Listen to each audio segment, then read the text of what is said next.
하나님의 말씀을 다시 한번 봉독하겠습니다. 다 같이 마태복음 5장 13절에서 16절 다 같이 봉독합니다. 시작. 너희는 세상의 소금이니 소금이 만일 그 맛을 잃으면 무엇으로 짜게 하리. 후에는 아무 쓸데없어 다만 밖에 버리고 사람에게 밟힐 뿐이니라. 너희는 세상의 빛이라. 산 위에 있는 동네가 숨기우지 못할 것이요 사람이 등불을 켜서 말 아래 두지 아니하고 등경 위에 두나니 이러므로 집안 모든 사람에게 빛이 있느니라. 이같이 너희 빛을 사람 앞에 비치게 하여 저희로 너희 착한 행실을 보고 하늘에 계신 너희 아버지께 영광을 돌리게 하라. 아멘. 우리가 잘 알듯이 마태복음 5장에 있는 이 말씀은 예수님께서 산에서 가르쳐 주신 보배로운 말씀, 산상보훈의 일부입니다. 예수님께서 팔복을 먼저 말씀하시고 바로 소금과 빛에 대해서 말씀을 하십니다. 영어로는 salt and light입니다. 지금 우리가 봉독한 이 말씀의 문단의 제목은 타이틀은 Salt and Light, 소금과 빛입니다. 우리가 흔히 빛과 소금으로 많이 말씀을 나누고 있는데 원래는 Salt, 소금이 먼저고 그 다음에 빛으로 예수님께서 설명하셨습니다. 제 나름대로 이해하기에는 먼저 소금으로서의 그 포커스, 중요한 부분을 예수님께서 말씀하시고 이 소금으로서의 기능에 있어서 통과가 될 때 그 후에 세상의 빛으로 발전되는 것을 저는 배우게 되었습니다. 자, 먼저 예수님께서 너희는 세상의 소금이니 소금을 먼저 salt, 소금을 먼저 예수님께서 언급하셨습니다. 우리는 세상의 소금이라는 거죠. 그러면 바로 소금에 대해서 예수님께서 설명을 하셔야 되는데 이 마태복음 5장 13절에 소금을 말씀하시면서 만일에 소금이 그 맛을 잃으면 이렇게 부정적인 내용으로 말씀을 하셨습니다. 그것은 바로 만일에 정상적인 소금의 기능을 하지 않는다면 하고 예수님께서 말씀하시는 거예요. 경고성의 메시지입니다. 볼까요? 만일 소금이 그 맛을 잃으면 무엇으로 짜게 하리요? 원웨이예요. 다시 짜게 할 수가 없다는 겁니다. 자, 우리를 분명히 세상의 소금이라고 주님께서 지칭하셨는데 그 소금은 맛을 잃으면 다시 짜게 할 수 없다는 것입니다. 그리고 그 맛을 잃은 소금은 후에는 아무 쓸데가 없다는 거예요. 쓸데없어서 다만 밖에 버리워 사람에게 밟힌다는 겁니다. 비참한 결과가 오는 것이죠. 어떨 때 소금이 맛을 잃으면 우리 크리스찬들은 교회에 다니는 신자들은 반드시 세상의 소금입니다. 그런데 그 소금이 맛을 잃으면 아무 쓸데가 없다는 것입니다. 현대 크리스찬들 중에서 이렇게 맛을 잃은 성도들, 맛을 잃은 교인들이 너무 많다는 거죠. 그러면 이 맛을 잃어서 그대로 다시 또 맛을 회복할 수 있느냐? 예수님께서는 분명히 그렇게 할 수 없다는 것입니다. 오직 쓸데가 없어서 밖에 버려지고 사람들에게 밟히는 그런 비참한 결과를 가져온다는 것입니다. 누가 이렇게 될 줄 알고 맛을 잃겠습니까? 그러나 세상과 타협하다가 적당히 살고 하나님의 말씀은 뒤로 미루고 등한시하고 하다 보면 맛을 잃게 되는 것입니다. 그리고 맛을 잃을 때는 다시 그 맛을 회복할 수 없고 쓸데없기 때문에 밖에 버려진다는 거예요. 집안의 쓰레기통에 버려지는 것도 아니에요. 밖에 버린다는 거예요. 왜? 쓸데없기 때문에. 그리고 밖에 버려진 소금은 사람들에게 밟힙니다. 세상 사람들에게 밟힌다는 거예요. 불신자들에게 밟힌다는 거예요. 하나님을 믿는 백성들이 만일에 소금으로서의 맛을 잃으면 이렇게 비참한 결과를 가져온다는 것입니다. 예수님께서 먼저 이렇게 세상의 소금으로서의 우리의 위치를 주님께서 우리에게 경고를 해주신 것입니다. 그러면 잃으면 안 되는 그 소금 맛은 무엇입니까? 그 소금 맛은 짠맛으로 먼저 음식에 있어서 꼭 필요한, 먹어서 참 유익이 되는 그 음식에 그 짠맛이 없으면 먹을 수가 없는 것들을 먹게 해준다는 거죠. 그 소금의 맛은 짠맛으로 먹을 수 있도록 우리에게 더 좋은 맛으로 음식을 섭취할 수 있도록 유익하게 해준다는 것입니다. 소금이 얼마나 귀한지 몰라요. 그런데 이렇게 귀한 소금이지만 우리가 잘 알듯이 소금은 굉장히 흔합니다. 굉장히 보편적입니다. 그리고 중요한 것은 소금은 비싸지가 않다는 것입니다. 우리 크리스찬들이 바로 이렇게 보편적이고 흔하고 비싸지 않은 그러한 존재로 겸손하게 살아야 된다는 것입니다. 가끔 가진 건 많고 좀 배운 거 많으면 어떤 때는 조금 튀려고 그래요. 그렇죠? 그러나 소금은 절대 튀지 않고 소금은 절대 비싼 존재가 아니라는 것을 깨달아야 됩니다. 우리 크리스찬들은 여기에 우리 주님의 일을 하겠다고 여러분들이 다 배우러 이렇게 나왔는데 절대 우리는 비싸지 않은 존재라는 것을 깨달아야 됩니다. 즉 겸손해야 되는 거예요. 그러나 비싸지 않은 존재이지만 꼭 필요한 존재들입니다. 이 땅에서 우리가 살아가는 동안에 주님께서 말씀하신 대로 세상의 소금으로 산다는 것은 늘 겸손하고 꼭 필요한 존재가 되어야 된다는 것입니다.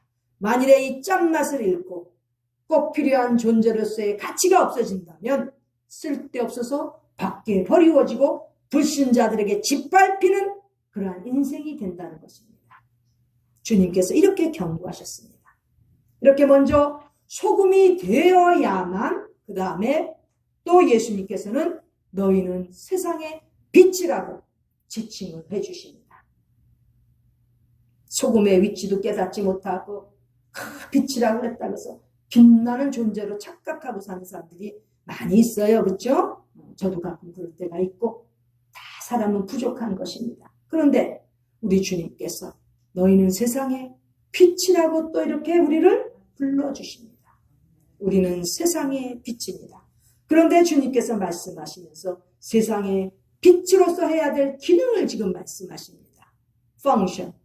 무슨 역할을 하다가 세상의 빛으로 인정을 받겠습니까? 먼저 산 위에 있는 동네가 숨기지 못한다는 거예요. 세상에 비친 우리를 통해서 우리 주변에 우리가 머무는 장소에 동네가 숨기지 못한다는 것입니다. 무엇이 숨기지 못하는 걸까요? 선과 악이 숨길 수가 없고 드러나게 돼 있다는 것입니다. 우리의 세상 빛이 되는 그 역할을 통해서 우리가 살고 있는, 머물고 있는 그 장소의 공간에 선과 악이 드러나야 됩니다. 지금은 너무나 그런 거에 대한 사명이 없이 교회 생활을 하고 있습니다. 주님께서 분명히 빛으로서 우리를 이렇게 지칭해 주신 것은 바로 할 역할이 있는데 먼저 우리가 머물고 있는 동네에 우리가 생활하고 있는 이 모든 지역사회에 선과 악을 드러낼 수 있는 그러한 빛으로서의 역할을 감당하기를 원하시는 것입니다. 또 사람이 등불을 켜서 말 아래 두지 아니하고 등경 위에 드나니 즉 등잔 위의 등불입니다. 등잔 위에 등불이 되어서 빛을 발하게 되면 집안 모든 사람에게 비친다는 거예요. 등잔 위의 등불은 먼저 가까이에 있는 가족, 친인척들에게 비추어야 됩니다. 가까운 가족들, 친인척들이 어둠에서 벗어나 생명으로 인도될 수 있도록 우리는 등경 위에, 등잔 위에 등불로서의 빛을 비추어야 된다는 것입니다. 주의 일한다고 멀리 아프리카 가고 러시아 가고 중동 가고 그런 데만 돌아다니는 게 바쁜 게 아니에요. 주님께서 말씀하시는 이 등잔 위의 등불은 집안 사람에게 비추어야 된다는 거예요. 가까운 모든 사람에게 그들이 생명의 길로 인도될 수 있도록 비추어 주어야 되는 역할을 감당하는 자가 바로 세상에 비친 우리인 것입니다. 시간이 많지 않습니다. 하나님께서 주신 우리에게 허락하신 생명이 얼마나 남았는지 아무도 모릅니다. 그러나 사는 동안에 생명을 받아서 이 땅에 머무는 동안에 발붙이고 사는 동안에는 우리는 등잔 위에 등불로서 집안 모든 사람에게 비칠 수 있는 그러한 역할을 감당해야 되겠습니다. 이와 같이 너희 빛을 사람 앞에 비치게 하여 저희로 너희 착한 행실을 보고, 자, 이렇게 빛으로, 세상의 빛으로 살 때에는 주님께서 이같이 빛을 사람 앞에 비추라고 했어요. 사람 앞에 비추어서 사람들로 하여금 너희의 착한 행실을 보라는 것, 보게 하끔 하라는 거죠. 빛의 역할은 바로 우리의 착한 행실을 통해서 사람들이 은혜를 받을 수 있게 그렇게 해야 된다는 거예요. 궁극적으로는 그렇게 함으로써 하늘에 계신 하나님 아버지께 영광을 돌려드리는 그러한 역사가 세상에 비친 우리를 통해서 나타나야 된다는 것입니다. 여기 보면 제가 저 혼자 나름대로 생각을 해봤습니다. 너희 빛을 사람 앞에 비추라는 거예요. 그리고 저희로 우리를 보는 그 사람들로 하여금 우리의 착한 행실을 보게 하라는 거예요. 왜 그랬을까요? 왜? 하나님 아버지께 영광을 돌리는 당사자들은 사람입니다. 요즘에 애완동물들을 많이 키우고 있습니다. 어떻게 보면 참 답답합니다. 답답해. 애완동물을 자기들이 좋아서 키우고 거기에 얼마나 정성을 다합니까? 그렇죠? 시간 들이고 물질도 들이고 그래서 애완동물 그렇게 착한 행실을 베풀어주고 해서 그 애완동물 개나 고양이가 무엇을 할 수 있겠습니까? 우리 크리스천들은 잘 생각해 보아야 됩니다. 자기가 좋아서 애완동물 키우죠. 제가 볼 때는 학대 같습니다. 왜 방에다 키우고 왜 집안에다 가두고 그렇게 키우냐 이거예요. 난 여러분들이 개나 고양이 키우는 사람 있는 거 압니다. 그러나 잘 생각해 보세요. 그 개나 고양이에게 착한 행실을 해주고 정성을 다해서 그렇게 정말 잘 보살펴 주는 것 같지만 제가 볼 때는요. 어떻게 보면 학대입니다. 차라리 개나 고양이 애완동물들 자연으로 돌려보내세요. 제가 가끔 운동하러 저 리버사이드 뒷산 야산을 가끔 갑니다. 그 같이 가는 우리 학우들도 있지만 가보면 쥐들이 막 뛰어다녀요. 그렇죠? 그 쥐들은요. 배도 뻘렁 나가고 오뚜기 같아요. 저는 그 쥐들이 뛰어다닐 때 볼 때마다요. 이야 고양이들을 왜 집에서 키우냐 이거 이런 데 풀어놓으면 유기농 음식 먹고 자랄 거 아니냐 이거예요. 왜 집에서 키워가지고 그런 산에다 풀어주면 얼마나 자연식으로 잘 자랄 텐데. 또 개들도 어떤 때 보면 제가 좀 답답한 거. 물론 의견들이 이건 전적인 저의 의견입니다. 개들도 막 키우다가 여기 개 키우는 사람이 있는데 내 이쪽 보고 얘기해야지. 개들도요 끌고 다니다가요 또 운동시킨다고 데리고 나와요. 그럼요 개 주인들이 보면요 개들이 넘버 2 하는 거 그런 건 그래도 비닐봉지 갖고 닦아내. 그러면 피피하거나 한 다리 들고서 볼일 볼 때 그건 다 어떡할 거냐고. 응? 무슨 말인지 잘 모르는 것 같네. 안 키우는 사람 잘 모르겠죠. 전 그런 거 보면 좀 안타까운 거예요. 자연환경 속에서 어떻게 해서든지 좋게 이렇게 만들어 가려는 노력에도 불구하고 강아지들이 개들이 나와갖고 그렇게 막 싸대더라고. 안 되잖아요. 자기 혼자 아끼고 자기가 사랑하는 애완동물들이라고 그렇게 다른 사람들에게 손해를 주고 해를 주면 그게 어떻게 빗된 생활이냔 말이죠. 할 말이 많습니다. 애완동물들에 대해서는. 그냥 자연으로 방출시키세요. 학대하지 마세요. 얼마든지 자연에서 잘 뛰어놀고 잘 살 수 있습니다.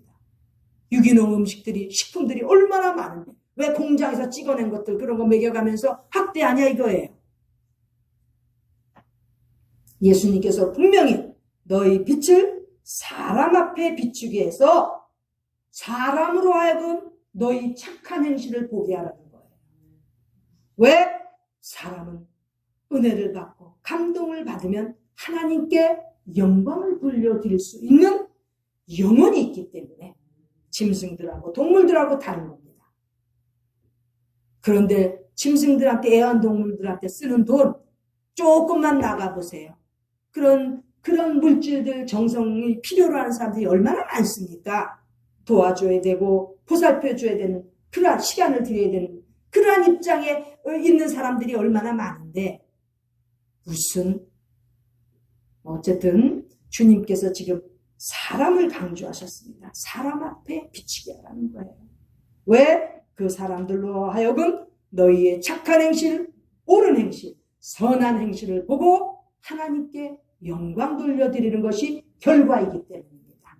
우리 모두는 이 땅에 세상의 소금으로서 살고 이 땅에 세상의 빛으로 살 때 궁극적으로는 하나님께 영광을 돌려드리는 그러한 삶을 살아나가야 되는 것입니다.